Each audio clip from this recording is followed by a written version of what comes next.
Hello, my name is Deborah Pinter, and I'm excited to take a little bit of time to talk to you about my current exhibition, Fuse, New Work by Deborah Pinter, that is currently on view at the Massillon Museum in their M Gallery. This work that has come together for this exhibition is a collection of images, prints, both in the form of printmaking, in the form of photography, and then also using my own hand to draw on top of them, paint on top of them, and also use gold leaf. So it's really this this grouping of work that I think I would term transitional in terms of sort of figuring out my next step. But for me, working with these other materials became very exciting, and they actually contributed and added to many of the pieces that I was working on at the time. So when I looked at this work as a group and was asked to come up with a title, it was complicated and hard at first. But the more I looked at all the pieces, what has sort of stood out for me were two things. One, that the images themselves were stepping stones in terms of the earlier work that I did in 2016 up to the newest work that was done in 2019, almost before I dropped work off practically. And not only were they all stepping stones for me to get to the next point, but they were also a way for me to take my knowledge in terms of being a photographer, being a printmaker, drawing, painting, and bringing them together in a way that, at least for me, seemed to work. So when I was laying out the show and deciding what to put in, I thought it was very important that I started with really the piece that I felt was successful for me to get me to the next point. So that piece is called 43-2016, and it's a triptych of 3 different monoprints that I created from one piece of plexi. And let me give you a little background on my process for this particular work, because hopefully it'll make you understand a little better. So what I do is take a piece of plexi and ink it up, completely cover it, and in this case it was with black etching ink. And then I lay down plants on top, put my paper on top of that, put another piece of plexi on top of that, and then run that through the press. And by doing that, what it gives me is it'll give me a silhouette of the plants and really a black and white. There's nothing else in terms of seeing any of the veins from the plant, although you might see them embossed slightly. But it's really a silhouette of what's around the plant. So where the plants were on the paper, that area is white, and where the ink went around the plants and on the paper, that area is black. So that's the first print that I'll get. And what I'll do is I'll save those plants. I'll very gingerly pick them off of the plexi and save those for my next 2 prints. So then what I end up with on the plexiglass is something, and this is the part that I am most excited about. It looks like a negative. It has great detail. You can also say it looks like an X-ray as well. And that is then what I print next. And that is not considered the mono print. It's considered the ghost print of the mono print. And that's usually the ones that I'll exhibit singly on their own. Again, those are the ones that I'm most excited about and find really fascinating just because of how the plants transfer and how the ink just, it's just beautiful how the ink ends up forming onto the paper. Usually from that piece of plexi, I can get a 3rd print. And what I'll do at that point, and even sometimes with the first ghost print, I will take the plants that have the ink on them and lay them up so that that ink will touch the paper. And that's the way that I've sort of figured out how to create this sort of layering effect. If you think about the artist Hans Hofmann and that idea of this push-pull of creating this idea of space and dementia.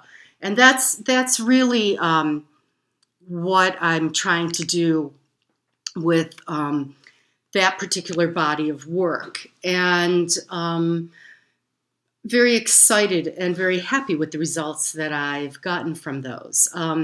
Those of you who are artists, you all know that obviously that wasn't my first try, and that I probably, and I do have drawers full of pieces that they never quite make the cut. So I haven't gotten rid of them, and it's only been the past year that I really started looking at those.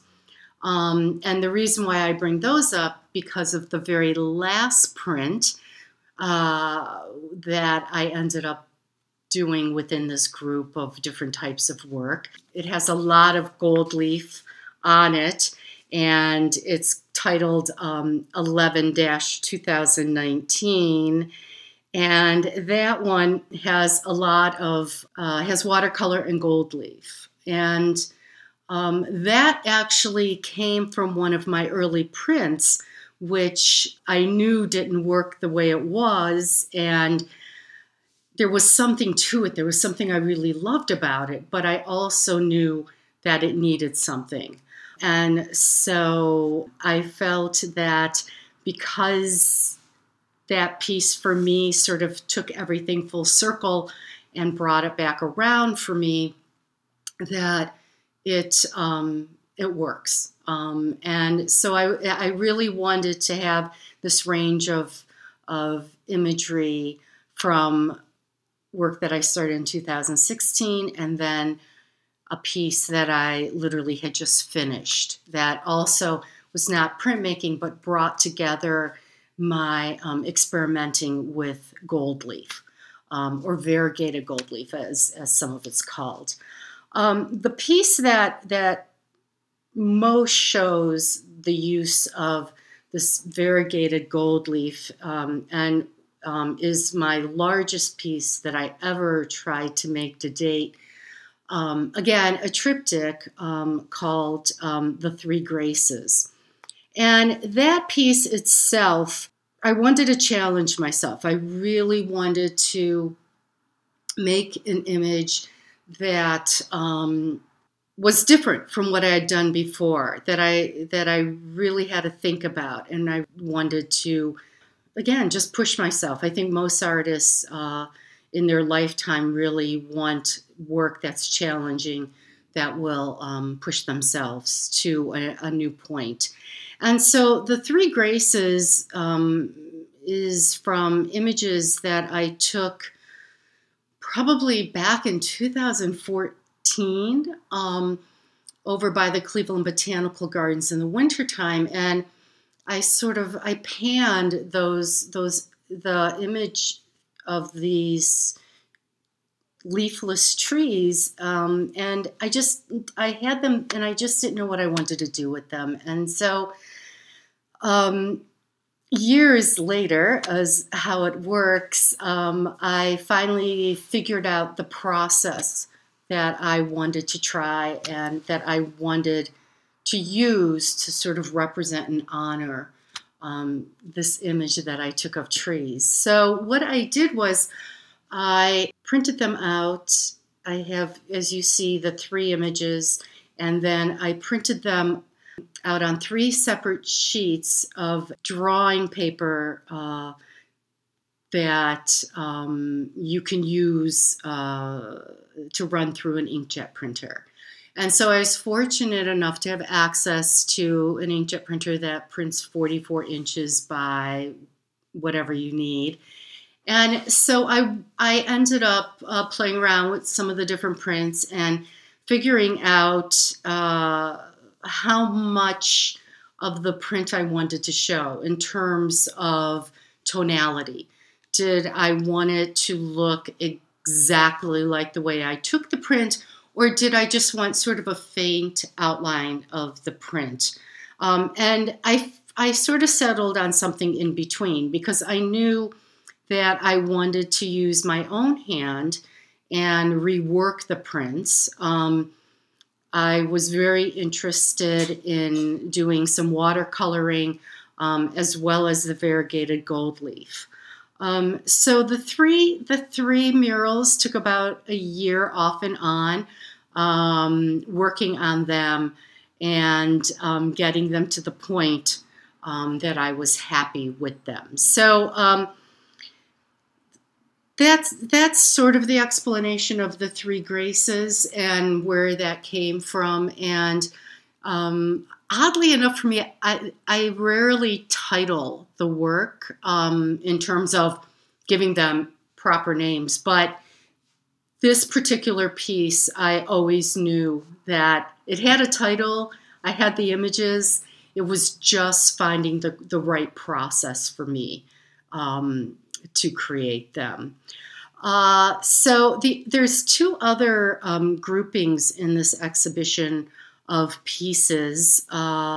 One that is on an AGFA multigrain glossy paper, and those are called Lumen prints. And I, being a photographer, being an artist, really sort of never throw out anything.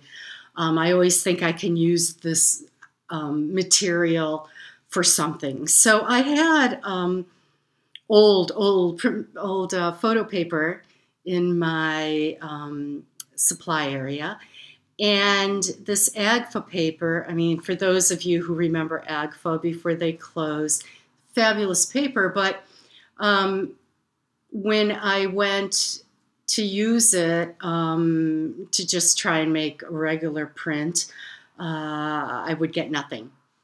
It would be totally black.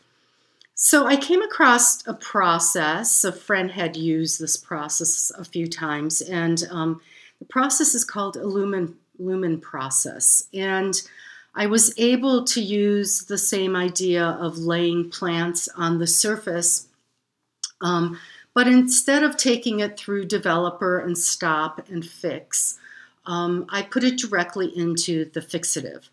And it's a tricky process, because if you go too long in the fix, what will end up happening is that it will turn white. But if you catch it just at the right moment, you get these beautiful sepia-toned images. And again, I had no idea what I was going to get. Really loved the process.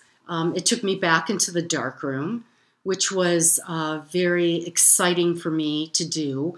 And so I ended up creating a number of these Lumen prints, and then went back into the printmaking studio and actually printed on top of them. Again, the Lumen prints were done, but not quite to the point where I wanted them to be.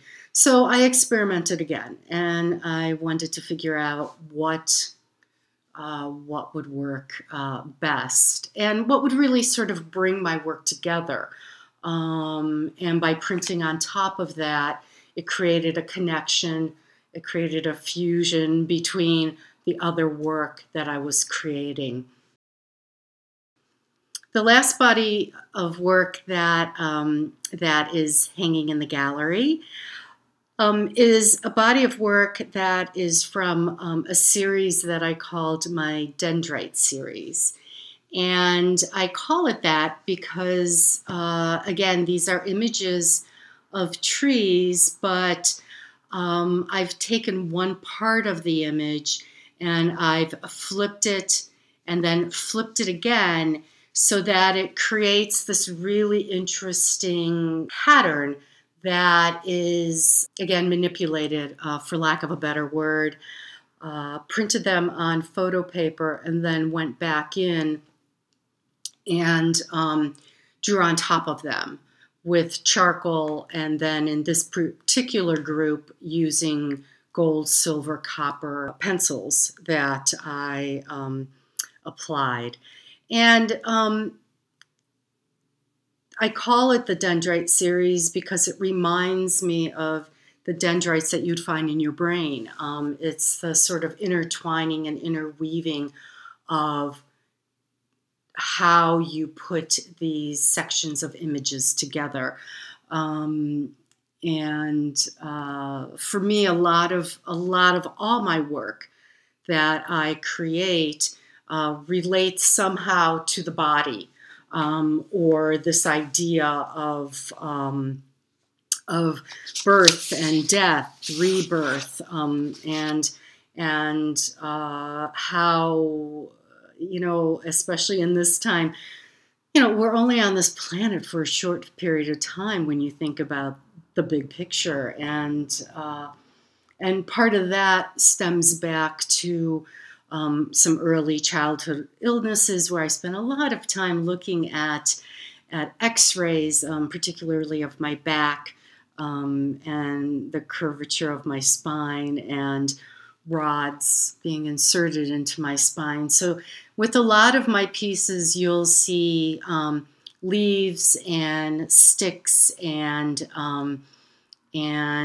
this idea of beauty and what's beautiful, what is considered beautiful, and just the fact that, you know, I'm running these plants through a printer and I'm literally changing their form, manipulating their form, and ultimately killing these plants.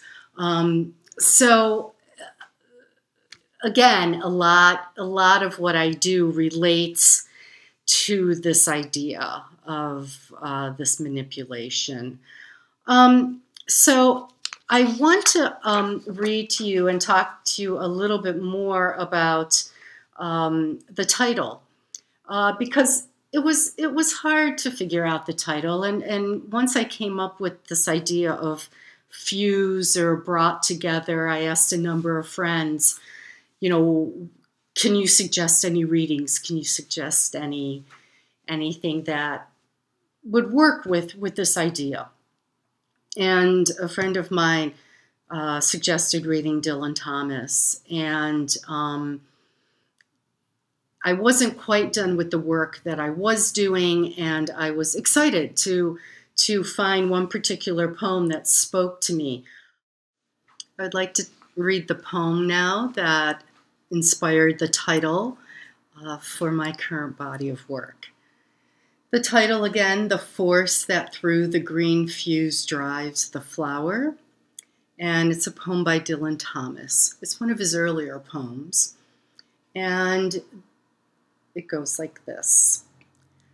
The force that through the green fuse drives the flower drives my green age. The blasts, the roots, the the trees is my destroyer.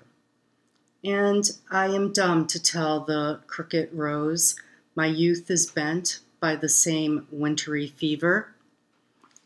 The force that drives the water through the rocks drives my red blood. That dries the mountain streams, turns mine to wax. And I am dumb to mouth unto my veins how at the mountain spring the same mouth sucks. The hand that whirls the water in the pool stirs the quicksand. That ropes the blowing wind hauls my shroud sail. And I am dumb to tell the hangman how of my clay is made the hangman's lime. The lips of time leach to the fountain head.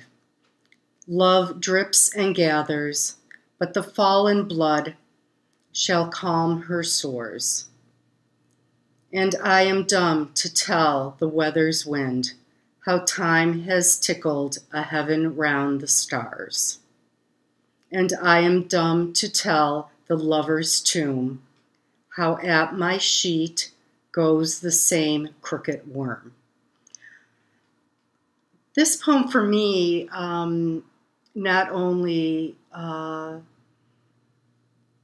brought together this idea of literally fusing ideas, but also represents for me life and death, rebirth, and even though Dylan Thomas is speaking of a body, I also feel that because it goes beyond that level and does speak about birth and death, that it also works with the plants that I'm using, works with my work in terms of the process that I go through with the plants and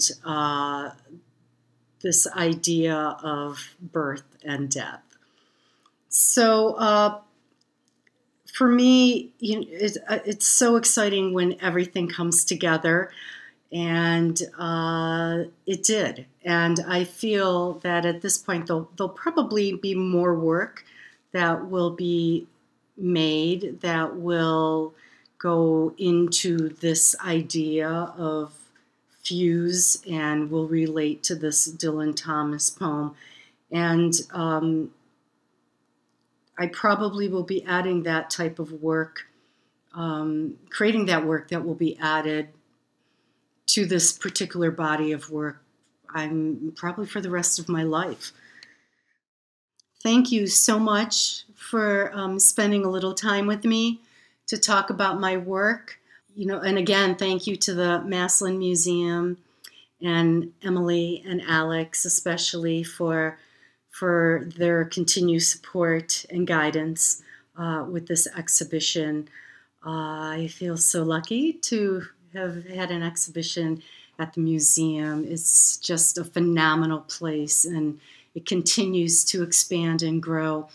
And it really is a little gem that's hidden down south from us Northeast Ohio artists. And so again, thank you, and thank you for spending time with me.